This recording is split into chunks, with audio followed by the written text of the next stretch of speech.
বলেন, ও ফেরেশতা তুমি আমার বান্দাকে জানাও আজানের মধ্যে দ্বিতীয় নাম্বার বাক্য যেটা সেটা এটার দ্বারা আমি আমার ইমানদার বান্দাদেরকে জানাইলাম, এ ইমানদার বান্দারা, অমুসলিম যারা তারা তো আমি আল্লাহকে মানেই না, অমুসলিম যারা তারা তো আমি আল্লাহর কথাই শোনে না, কিন্তু তোরা তো ইমানদার,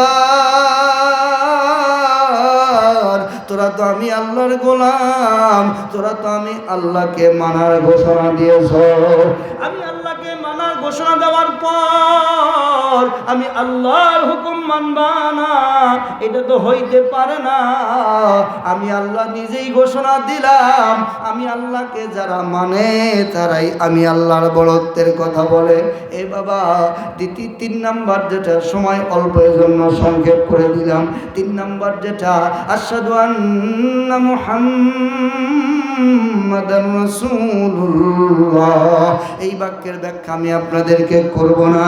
4 নম্বর ব্যাখ্যা যেটা, 1 নম্বর, সেটা হলো হাইয়া আলাস সালাহ, এটার সাথে যেহেতু নামাজের সম্পর্ক, এই কারণে এই বাক্যের ব্যাখ্যা আমি আপনাদেরকে শোনাই। এ মুসলমান বাবাজি, পর্দার অন্তরালের মায়েরা, এ আমার যুবক ভাইরা, বৃদ্ধ বাবাজিরা, মধ্যবয়স্ক বাবারা, ইমানদার মুসলমান, তোমরা খেয়াল করো, আরবির মধ্যে ডাকার জন্য 2টা শব্দ ব্যবহার হয়। 1 নম্বর শব্দ হলো হাইয়া, 2 নম্বর শব্দ হলো ইতি। 1 নম্বর হলো হাইয়া, হাইয়া শব্দের অর্থ হলো কাছে আসো, ইতি শব্দের অর্থ হলো কাছে আসো। কিন্তু বাবা, আজানের মধ্যে যেটা ব্যবহার করা হয়েছে এই শব্দটা হলো হাইয়া। হাইয়া মানেও কাছে আসো, ইতি মানেও হলো কাছে আসো, দুটোই কাছে আসো। হাইয়া ব্যবহার করা হলো, ইতি কেন ব্যবহার করা হলো না? কিতাবের মধ্যে লেখা হয়েছে এই 2টা শব্দ অর্থ এক হলেও ভাবের মধ্যে কম বেশি আছে। কিসের মধ্যে কম বেশি আছে? অর্থ এক, কিন্তু ভাবের মধ্যে কি আছে? কম বেশি। কি ইতি শব্দটা কামার, কুমার, চাষি, মাল্লা, দিনমজুর, চোর, ডাকাত, গুন্ডা, বদমাশ, ভালো মানুষ, সাধারণ মানুষ, সব মানুষকে কাছে ডাকার জন্য একটা ব্যাপক শব্দ ব্যবহার করা হয়, সেটা হলো ইতি। এর মধ্যে কোনো মোহাব্বত নাই, ভালোবাসা নাই। কিন্তু পক্ষান্তরে আরবিতে যেই শব্দটা আজানের মধ্যে ব্যবহার করা হয়েছে এই শব্দটা হলো হাইয়া। এই শব্দটা কি বাবাজি? হাইয়া। হাইয়া মানেও হলো কাছে আসো, নিকটে আসো, এদিকে আসো। কিন্তু ভাষাবিদ যারা তারা লিখেছেন যে এই হাইয়া শব্দটা সাধারণ কোনো মানুষকে ডাকার জন্য ব্যবহার করা হয় না, এই হাইয়া শব্দটা ব্যবহার করা হয় নিকটবর্তী মহাব্বত আর ভালোবাসার মানুষকে ডাকার জন্য। যেরকমভাবে আপনি একজন চোরকে যখন ডাক দেন, তখন একজন গুন্ডাকে যখন ডাকেন, একজন আপনার বাড়ির কাজের লোককে যখন আপনি ডাকেন, তখন আপনার ডাকের ভাষা পরিবর্তন হয়। আবার যখন ওই একই ব্যক্তি আপনি আপনার আদরের সন্তান অথবা নাতিপতিকে ডাকেন, তখন কিন্তু ভাবের মধ্যে ডাক ঠিকই থাকে, কিন্তু ভাবের মধ্যে কম বেশি হয়। হয় কি হয় না? হয়। এই কামলাকে ডাকার সময় কি বলেন? দিনমজুরকে ডাকার সময় কি বলেন? এই তাড়াতাড়ি এদিকে আয়, ওই কামটা শেষ কর, এরকম। কিন্তু যখন এই একই ব্যক্তি আপনি যখন আপনার নাতিকে ডাকেন, 3 বছর পরে আপনার নাতনি আসছে, তখন ডাকেন, তখন কি বলেন? ও জাদুমণি, আমার নানু ভাই, আমার দাদু ভাই, আসো আসো, এরকম বলেন কি বলেন না? তাহলে একই ব্যক্তি ক্ষেত্রভেদে ডাকের ধরন পাল্টিল কি পাল্টিল না? হ্যাঁ, আল্লাহ পাক বলেন, আমি আমার ইমানদার মহাব্বতের বান্দাদেরকে অনেক ভালোবাসি, তো অনেক মহাব্বত করি। কি পরিমাণ মহাব্বত করি? বলে ইমানদার বান্দা যারা, তারা একবার সুবহানাল্লাহ বলবে, আমি আল্লাহ পাক রব্বুল আলামিন কাল কঠিন কিয়ামতের বিপদের মুহূর্তে একটা নেকির বিনিময়ে 10টা নেকি দান করবো। জোরে কান সুবহানাল্লাহ। কি পরিমাণ ভালোবাসা! 1-এ 10, আরো অনেক আছে, কিন্তু এটা আমার আজকের আলোচনার বিষয় না, এই কারণে আমি ওইদিকে যাব না। তো আল্লাহ পাক রব্বুল আলামিন ব্যবহার করলেন, আজানের মধ্যে ব্যবহার করা হলো হাইয়া। এই হাইয়া শব্দটা সাধারণ মানুষকে ডাকার জন্য ব্যবহার করা হয় না, ভালোবাসার মানুষকে, মহাব্বত আর ভালোবাসার মানুষকে ডাকার জন্য এই শব্দটা ব্যবহার করা হয়। এজন্য ওলামায়ে কেরাম হিকমত বর্ণনা করেছেন এইভাবে যে আল্লাহ পাক রব্বুল আলামিন ইমানদারদেরকে মহাব্বত করে ভালোবেসে আল্লাহ পাক কাছে ডাকেন। বাবারে ইমানদার বান্দা, আপনারা দুনিয়ার মধ্যে মায়া মহাব্বত করে খুব ভালোবেসে আদর করে ডাক দিলে তখন কিন্তু মানুষ বলে, এই এত সুন্দর করে ডাক দিলি, কি দিবি বল, বলে কি বলে না? একটা কুকুরকে আপনি ডাক দিবেন, কুকুরকে আপনি যদি ডাক দেন দেখবেন কুকুর লেজ নাড়াবে, তারপরে আপনার কাছাকাছি আসার চেষ্টা করবে। বিড়ালকে ডাকলে গা ঘেঁষবে, ম্যাও ম্যাও করবে, বুঝাইতেছে যে এখন আমাকে মহব্বত করে এত সুন্দর করে ডেকে নিয়ে আসলে এখন কিছু খেতে দাও, বলে কি বলে না? আপনি যদি হাট থেকে এসে আপনার নাতিকে কোলে নেন, হাট থেকে আসার পরে যদি আপনার নাতিনকে কোলে নেন ডাক দিয়া, তাহলে কিন্তু নাতি নাতনি কোলে উঠে বলবে যে কি আনছো দেও, বলবে কি বলবে না? বলবে, এটা স্বাভাবিক। আমরা বললাম আল্লাহ দুনিয়ার কাজ কাম ফালাইয়া দিয়া, ব্যবসা বাণিজ্য, টাকা পয়সা, ক্ষেত খামার সব কিছু ফালাইয়া দিয়া আপনার কাছে আসলাম, আপনি মোহাব্বত করে আমাদেরকে ডাক দিলেন, নামাজের দিকে আসতে বললেন, আসলাম, মসজিদে গেলাম, নামাজ পড়লাম, আপনি আমাদেরকে কি দিবেন? আল্লাহ পাক বলেন, ঘোষণা দাও, হাইয়া আলাল ফালাহ, হাইয়া আলাল ফালাহ। যারা আমার কাছে আসবে, আমার ডাকে যারা সাড়া দিবে, আমি আল্লাহ খুশি হয়ে তাদেরকে 3টা পুরস্কার দিব। একটা পুরস্কার দিব দুনিয়াতে, 2টা পুরস্কার দিব আখেরাতে। জোরে কান সুবহানাল্লাহ। একটা পুরস্কার দিবেন কোথায়? আর একটা পুরস্কার, 2টা পুরস্কার দিবেন কোথায়? এটা আল্লাহর পুরস্কার। মুসলমান ভাইয়েরা আমার, আপনারা কি আরও কিছু সময় শুনবেন না? মোনাজাত করে দেব। খিচুড়ি নাই তো, এখন যদি আপনারা বলেন যে হুজুর দোয়া করে দেন, তাহলে দোয়া করে দেন। কিন্তু আমার খুব ভালো লাগতেছে যে আপনারা যে কয়জনই বসছেন, 2-1 এসে বসছে, কিন্তু নড়াচড়া করতেছে না। আল্লাহ তাআলা আপনাদের এটাকে কবুল করে নেন। আল্লাহ এই উসিলায় যেন আমাদের সকলকে হেদায়েত দান করেন, বলেন আমিন। মুসলমান ভাইরা, বলতেছিলাম আজানের কথা। কিসের কথা? আজানের কথা। হ্যাঁ, আজান শোনার পরে মহব্বত করে ডাক দিয়ে আল্লাহ কাছে নেন, হাইয়া আলাস সালাহ, আমার আদরের বান্দারা আয় আমার দিকে। আল্লাহ মহব্বত করে ডাক দিলেন, কাছে নিলেন। কি দিবেন? আল্লাহ পাক রব্বুল আলামিন বলেন, কি দিব? আমি তোমাদেরকে 2টা জিনিস দিব। নামাজ পড়লে দুনিয়ার মধ্যে একটা জিনিস দিব। হাদিসের মধ্যে আরো অনেক ফজিলতের কথা আছে, নামাজ পড়লে কি কি ফজিলত হবে। এর মধ্যে মোটা দাগের একটা ফজিলতের কথা আমি আপনাদেরকে বলি, একটা মোটা দাগের ফজিলত, এছাড়া আরো বহু ফজিলত আছে। মুসলমান ভাইরা আমার, দুনিয়ার মধ্যে যেই জিনিসটা পাওয়া যায়, রব্বুল আলামিন বলেন, ও আমার মহাব্বতের বান্দারা, যারা কাজ কাম ফালাইয়া দিয়া মসজিদের দিকে গেলা, যারা ব্যবসা বাণিজ্য ফালাইয়া দিয়া আমার ডাকে সাড়া দিলা, ও আমার পর্দার অন্তরালের মায়েরা, একটু গভীর মনোযোগ দিয়া শোনো। আল্লাহ পাক বলে, যারা আমার ডাকে সাড়া দিয়া দুনিয়াকে পিছনের দিকে ফালাইয়া দিয়া যারা নামাজ পড়তে গেলা, যারা মসজিদের মধ্যে গেলা, আমি আল্লাহ পাক রব্বুল আলামিন তাদেরকে যে পুরস্কারটা দিব, ওই পুরস্কারটা হলো দুনিয়ার মধ্যে সবচাইতে বেশি যেই পুরস্কারটা পাবে, ওই পুরস্কারটা হলো আমার কোন গুনাহগার বান্দা যখন নামাজের মধ্যে দাঁড়ায়, নামাজের মধ্যে দাঁড়ানোর পরে ওর মাথার উপরে গুনার বোঝা থাকে। সারা দিনের মধ্যে কতগুলি গুনাহ করছে, সারা দিনের মধ্যে কতগুলি অন্যায় অপরাধ করছে, এই সবগুলি গুনাহ নিয়া বান্দা আল্লাহর দরবারে দাঁড়াইয়া যায়। মুসলমান ভাইরা আমার, হাদিসের মধ্যে পয়গম্বর জনাবে মুহাম্মদুর রাসূলুল্লাহ সাল্লাল্লাহু আলাইহি ওয়াসাল্লাম বলেন, এ আল্লাহর বান্দারা, এ আল্লাহর গোলামেরা, এই ইমানদার বান্দারা, তোমরা যারা নামাজের মধ্যে দাঁড়াও, নামাজটা যদি নামাজ হয়, নামাজটা যদি লোক দেখানোর জন্য না হয়, নামাজ যদি আমার আল্লাহর জন্যই হয়, এই নামাজের মধ্যে যদি দুনিয়ার ধ্যান খেয়াল না থাকে, এই নামাজটা যদি হুজুরে কলবের সাথে, এই নামাজটা যদি আমার মাওলা পাকের জন্য তুমি পড়তে পারো, আল্লাহর নবী বলেন, আমার কোন মুমিন মুসলমান উম্মত যদি যদি এই নামাজের মধ্যে দাঁড়াইয়া যায়, নামাজের মধ্যে যখন দাঁড়ায় তখন তার অন্তরের মধ্যে দুনিয়া নাই, তার অন্তরের মধ্যে ব্যবসা নাই, তার অন্তরের মধ্যে ক্ষেত খামারও নাই, তার অন্তরের মধ্যে দুনিয়ার কোনো চিন্তা নাই, তার অন্তরের মধ্যে আমার আল্লাহ।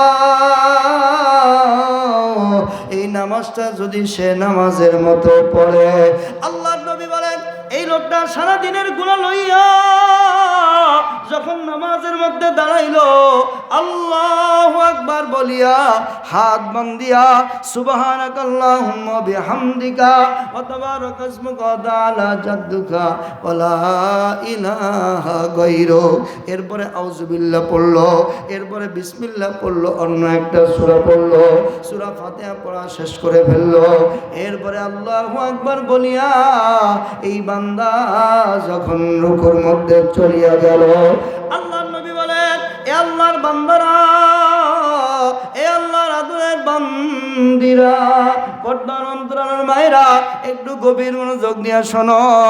আল্লাহর নবী বলেন এরকম হুজুরের কলবের সাথে সুন্নতের সাথে কেউ যদি এরকম ভাবে নামাজ পড়তে পড়তে রুকুর মধ্যে চলিয়া যায়, যখনই বান্দা রুকুর মধ্যে যায় সাথে সাথে আল্লাহ ওর অর্ধেক গুনাহ মাফ করে দেয়। বাবারে একটু খেয়াল করেন, আমার আল্লাহ আমাকে আর আপনাকে কত বড় পুরস্কার দিতেছেন। এরপরে আপনি বললেন সামি আল্লাহু লিমান হামিদা রব্বানা লাকাল হামদ হামদান কাসীরান তাইয়িবান মুবারাকান ফি। এরপরে আপনি চলে গেলেন সিজদার মধ্যে, এরপরে সিজদা থেকে উঠলেন, এরপরে আপনি আবার দ্বিতীয় রাকাত শেষ করলেন। নামাজটা যদি 2 রাকাত ওয়ালা হয়, 2 রাকাত ওয়ালা নামাজের শেষ রাকাত, এরপর শেষ সেজদা।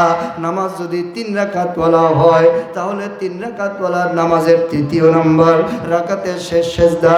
এই নামাজ যদি 4 রাকাত ওয়ালা নামাজ হয়, 4 নম্বর রাকাতের 4 রাকাতের শেষ সেজদা। আপনি যখন বলেন সুবহান রাব্বিয়াল আলা, আমার মালিক মহান মালিক পবিত্র, আমার মহান মালিক পবিত্র, এ বাবা আল্লাহর নবী বলেন ওই বান্দা নাকাত শেষ করার পর, সেজদা শেষ করার পর, ওই সেজদাটা আবার কেমন সেজদা, ওই সেজদাটাও গভীর সেজদা, ওই সেজদাটা মহব্বতের সেজদা, ওই সেজদাটা মাওলার ভালোবাসার সেজদা, ওই মাওলাটা মাওলা পাকের ইশকের সেজদা। এই সেজদা দিয়া সুবহান রাব্বিয়াল আলা বলিয়া ওই বান্দা যখন শেষ সেজদা থেকে আল্লাহু আকবার বলিয়া মাথা উঠাইয়া বসে, আল্লাহ নবী বলেন বাদ বাকি অর্ধেক গুনাহ আল্লাহ মাফ করে দেয়। মুসলমান ভাইরা আমার, এইটা হলো আপনার দুনিয়ার সবচেয়ে বড় পুরস্কার। বাবারে একটু বুকে হাত দিয়ে বলেন তো দেখি, আমার জিন্দিগির মধ্যে যে পরিমাণ গুনাহ, আমার জিন্দিগির মধ্যে যে পরিমাণ অপরাধ, একটু নিজে নিজে খেয়াল করো। আমার জিন্দিগির মধ্যে যে পরিমাণ নাফরমানি, আমার জিন্দিগির মধ্যে যে পরিমাণ অবাধ্যতা, আমি যত বড় পাপী, আমি যত বড় গুনাহগার, এখন যদি আজরাইল আমার কাছে চলে আসে, এখন যদি দুনিয়া থেকে আমার যাওয়ার ফরমান জারি হয়, এখন যদি দুনিয়ার ব্যবসা বাণিজ্য ফালাইয়া, এখন যদি দুনিয়ার ক্ষেত খামার ফালাইয়া দিয়া, এখন যদি দুনিয়ার ক্ষমতা ফালাইয়া দিয়া, এখন যদি দুনিয়ার চেহারার সংসার ফালাইয়া দিয়া, এখন যদি আমার যাওয়ার ডাক চলে আসে, তাহলে আমার জন্য জান্নাত না, আমার জন্য জাহান্নাম। এইটা বাবা বিচার করার জন্য হাসরের মাঠে যাওয়া লাগবে না। আমার বিচার আমি করতে পারবো, আপনার বিচার আপনি করতে পারবেন। আমার গুনাহ কত আমি জানি, আপনার গুনাহ কত বাবা আপনি জানেন, আপনার সওয়াব কত আপনি জানেন, আমার সওয়াব কত আমি জানি। এখানে যারা উপস্থিত পর্দার অন্তরালের যারা মা বোন আছো, এবার চিন্তা করো, এখন যদি আজরাইল এসে জান পাখিটা বের করে নিয়ে যায়, তাহলে আমার যে পরিমাণে গুনাহ, যে পরিমাণ অপরাধ, এই গুনার অপরাধ দিয়ে আমি কি জাহান্নাম থেকে বাঁচতে পারবো? বাবারে, জাহান্নাম থেকে কিন্তু আমি বাঁচতে পারবো না। এত অপরাধ নিয়ে কেউ জান্নাতে যেতে পারে না, এই পরিমাণ পাপ নিয়ে কেউ কখনো জান্নাতে যেতে পারে না।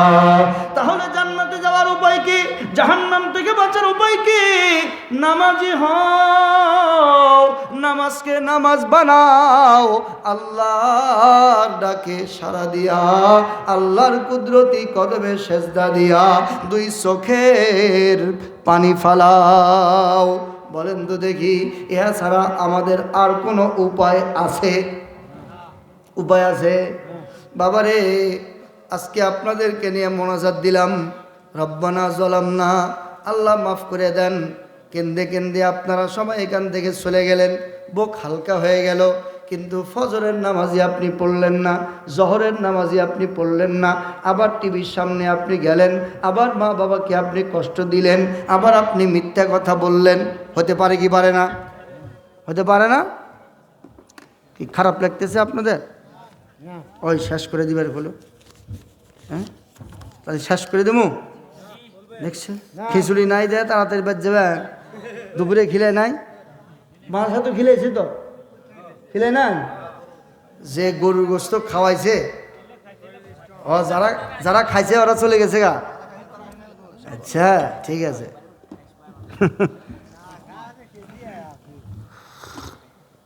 আচ্ছা, আপনারা এখানে যারা আছিলেন, আপনারা এতক্ষণ যারা কথা শুনলেন, আপনাদের দিলের মধ্যে কিছুটা অনুভূতি পয়দা হয়েছে? কিছুটা বুঝতে পারছেন যে আমরা যেভাবে চলতেছি এটাকে চলা বলে না, বুঝলেন? আমরা যেভাবে মুসলমান, ও এটাকে মুসলমান বলে না। আমরা যেভাবে ইমানদার, এইভাবে ইমানদারকে কি বলে না? ইমানদার বলে না। এজন্য বাবাজি, নামাজ পড়লে সর্বপ্রথম পুরস্কার যেটা পাওয়া যাবে দুনিয়াতে, সেটা হলো আল্লাহ আমার আপনার জীবনের গুনাহকে কি করে দিবেন? মাফ করে দিবেন। এখন আপনারা এখানে যারা আছেন, তারা একটু চিন্তা করেন, আমরা আজকের থেকে কি এই শপথ করতে পারি না যে আল্লাহর হুকুম অমান্য করার মতো স্পর্ধা, সাহস আমার যেন আর কালকের থেকে না হয়? রাজি আছি তো ইনশাআল্লাহ? নামাজ পড়ার চেষ্টা করবো তো ইনশাআল্লাহ? বাবারে, দ্বিতীয় নাম্বার কথা, এই যে আমি প্রথমে বলছিলাম, সন্তানকে কখন বলে বাপ এই আমার কথার বাইরে যাস না? যখন সন্তান বাপের কথার বাইরে যায়, তখন বাপ বলতে বাধ্য হয়। হ্যাঁ, শিক্ষক তার ছাত্রকে কখন বলে যে আমার কথার বাইরে যায়ও না? কখন বলে? যখন ছাত্র শিক্ষকের কথার কি যায়? বাইরে যায়, বাইরে চলাফেরা করে। তো আল্লাহ পাক ইমানদারদেরকে এই কারণেই কোরআন শরীফের মধ্যে বলছেন, এই ইমানদার তোমরা আমার কথা মানো। আসলে আল্লাহকে মেনেই ইমানদার হয়, আল্লাহকে না মানলে ইমানদার। তো আল্লাহকে মেনে ইমানদার হওয়ার পরেও আল্লাহ আবার আল্লাহকে মানতে বললেন কেন? আপনি নিজে নিজে হিসাব লাগায় দেখেন যে আমরা 100টা কাম করলে 90টা কাম আল্লাহর কথার বাইরে করি, নবীর তরিকার বাইরে করি, নবীর সুন্নতের বাইরে করি। এই কারণে আল্লাহ সতর্ক করছেন, এই তোরা তো আমারই, তোরা তো ইমানদার, তোরা তো আমাকে মানুষ, তোরা তো হিন্দুর মতো না, বৌদ্ধর মতো না, খ্রিস্টানের মতো না, তোরা তো ইমানদার, তোদের দাম আছে। তাহলে তোরা ইমানদার হওয়ার পরেও আমাকে কেন মানিস না? ইমানদার হওয়ার পরেও আমার রাসূলকে কেন মানুষ না? এজন্য ভাই, নসিহত একটা আজকের মাহফিল থেকে আপনি নিয়ে যান যে আমি যে কামই করব, আমি খুঁজে দেখব যে আমার এই কামটা আল্লাহ এবং আল্লাহর হুকুম এবং রাসূলের তরিকা অনুযায়ী হয়েছে কিনা, এটা আপনার খুঁজে দেখব। যদি দেখতে পারেন তাহলে বুঝবেন ইমানের বাতি কিছুটা অন্তরের মধ্যে জ্বলতেছে। আর আমরা গুনাহ করতেছি, নিজের জীবন ইচ্ছা মতো চালাইতেছি, কোনো হুঁশ নাই, আখেরাতের কোনো চিন্তা নাই। তাহলে বুঝেন যে আপনার ইমান মারা যেতেছে, আপনার ইমানের দম বন্ধ হয়ে যাচ্ছে, আপনার ইমানের বাতি নিভে গেছে। এই জন্য বাবারে, আমরা আখেরাত বিশ্বাস করি, ওই বিশ্বাসকে সামনে নিয়েই আমাদের জিন্দেগি ওইভাবে চালাইতে হবে। এজন্য বাবা, আল্লাহর পক্ষ থেকে যে ডাকটা আসে ওইটার নাম কি? আজান। আল্লাহর পক্ষ থেকে ডাক আসার পরে আল্লাহর বান্দা কখনো মসজিদে না গিয়া, নামাজে না গিয়া থাকতে পারে? আমরা ইনশাআল্লাহ আল্লাহর ডাকে সাড়া দিয়ে নামাজ পড়বো তো ইনশাআল্লাহ? আল্লাহ তৌফিক দান করেন। দ্বিতীয় কথা কি বললাম এই আয়াতের তাফসীরে? যে আমরা মুসলমান, কিন্তু আমাদের অধিকাংশ কাজ কার হুকুম অনুযায়ী হয় না? আল্লাহর হুকুম অনুযায়ী হয় না। এ কারণে আমাদের কি করতে হবে? যে কাজই করি না কেন আগে দেখতে হবে যে আমার এই কাজের প্রতি আল্লাহর হুকুম আছে কিনা, রাসূল সাল্লাল্লাহু আলাইহি সাল্লামের তরিকা আছে কিনা। যদি এই দুইটা নসিহত আমরা আজকে এখান থেকে নিতে পারি, তাহলে আমাদের এই আজকের আশা বসা, আজকের এই আয়োজন সফল। কথা বলেন ঠিক কিনা? আল্লাহ আমাদের তৌফিক দান করেন, বলেন আমিন। বাবারে, মোনাজাতের আগে আমি আপনাদেরকে কয়েকটা কথা বলবো, রাগ করবেন আপনারা? এই আর 5-7 মিনিটের মধ্যে শেষ করে দেব। দেখেন, এই যে বসলাম এত কষ্টের মধ্যেও, সাফাসাফির মধ্যেও প্রায় আপনার হলো এই 20-এ বসছি মনে হয়, হ্যাঁ 20-এ, তাহলে হলো আপনার এদিকে প্রায় 2 ঘন্টা, মানে 15 মিনিট কম 2 ঘন্টা হয়ে গেছে, কম দিয়ে চলে গেল। আল্লাহ আপনাদেরকে কবুল করেন, আল্লাহ তাআলা আপনাদেরকে জাযা খায়ের দান করেন, আল্লাহ আপনাদেরকে জান্নাতি মানুষ হিসেবে কবুল করেন। মা বোন যারা আছেন, মা বোনদের মনের নেক আশা আল্লাহ পুরা করে দেন। বাবারে, এটা ছিল আল্লাহর পক্ষ থেকে দেওয়া দায়িত্ব। এটা মাদ্রাসার কেউ বলে নাই, কমিটির কেউ বলে নাই। আমি একজন আলেম, আল্লাহ আলেম হিসেবে আমাকে কবুল করছেন আল্লাহর দয়া। আমি কোরআন হাদিস কিছুটা হলেও জানি। আমার দায়িত্ব ছিল আপনারা যারা জানেন না তাদেরকে কোরআন হাদিসের এই বিষয়গুলি বলা। আমি এই নিজের দায়িত্ববোধ থেকে আপনাদেরকে এই কথাগুলো বললাম। এটা আল্লাহর দেওয়া দায়িত্ব, রসুলের দেওয়া দায়িত্ব, এটা আমি আদায় করার চেষ্টা করলাম, আলহামদুলিল্লাহ। দ্বিতীয়, মাদ্রাসার কর্তৃপক্ষ আমাকে একটা কথা বলছেন, ভাই বসেন, এই 5 মিনিটের মধ্যে শেষ করে দেবো, দোয়া করে দেবো ইনশাল্লাহ। আপনারা মজবুত শ্রোতা, আপনারাই আসল শ্রোতা। খিচুড়ি সারা যারা বসে থাকে এরাই আসল শ্রোতা, বোঝেন নাই? এই জন্য মাহফিলের খিচুড়ি সংস্কৃতি বন্ধ করে দেওয়া দরকার। খিচুড়ি দিলে লোক হয়, কিন্তু এই লোকগুলো হয় খিচুড়ি দেওয়ার 10-15 মিনিট আগের থেকে, বোঝেন নাই? মাহফিলের শ্রোতা অল্প হোক, কিন্তু বোঝার মন মানসিকতা নিয়ে কিছু শেখার জন্য বসুক, ওইটার দ্বারা ফায়দা হবে। এটা আমাদের বহু দেখা আছে, কি বলেন ভাই? হ্যাঁ, এই জন্য আপনাদেরকে আমার খুব ভালো লাগছে। আমি অন্তর থেকে দোয়া করি আল্লাহ যেন আপনাদেরকে কবুল করে নেন ভাই। তো এনারা আমাকে একটা কথা বলছেন এই মাদ্রাসা সম্পর্কে কিছু কথা বলার জন্য। আপনারা এটা মনে করেন না যে আমি টাকা চাই না। মাদ্রাসা করতে হলে 3টে জিনিস লাগে। কয়টা জিনিস লাগে ভাই? হ্যাঁ, এটা মনে রাখবেন। এই মাদ্রাসা এটা আপনার হলে মোনাজাত করতেছে, এখন যখন পিটুলির লাইন আছে তখন বলে দেহে শুনে দিও, তাহলে হ্যাঁ তাহলে দেহে শুনে দিও, বুঝলেন? তাহলে কছে এই দোয়াকে কবুল হবো। এই জন্য ভাই, দোয়া হয় খাওয়া দাওয়ার পরে, না হয় একবারে খাওয়া দাওয়ার আগে, বুঝলেন না? দোয়ার সাথে খাওয়া মিলাইলি দোয়া এটার মনোযোগ থাকবে না। যে জিনিসের মধ্যে আপনারই মনোযোগ নাই ওটা আল্লাহ কবুল করবো, এই জন্য এটা মুশকিল। তো যাই খায়ের, ওইটা আমার উদ্দেশ্য না। উদ্দেশ্য হলো ব্যক্তিগতভাবে আপনার অন্তর যখন একবারে আল্লাহর দিকে মুতাওয়াজ্জা থাকে, এরকম কিছু হালত হয় না, অন্তর থেকে দোয়া আসে না? এরকম একটা দোয়া আপনি মাদ্রাসার জন্য করবেন, অন্তর থেকে, একলা কেউ নাই, নির্জনে বসে আছেন, অন্তর আপনার ভাঙ্গা, চোখ দিয়ে পানি হেঁটে আসতেছে, আপনি ওই সময় ওই আপনার জন্য দোয়া করবেন, পরিবারের জন্য, সবার জন্য। মাঝখান দিয়া মাদ্রাসার জন্য ওইরকম একটা দোয়া করে দিবেন যে আল্লাহ আমাদের এই মাদ্রাসাকে তুমি কবুল করো, কিভাবে চললে ভালো চলবে তুমি সেই ব্যবস্থা করো, আমি অত জানি না। এরকম একটা দোয়া মাদ্রাসার জন্য বাবা করতে পারবেন না ইনশাল্লাহ? পারবেন তো সবাই ইনশাল্লাহ?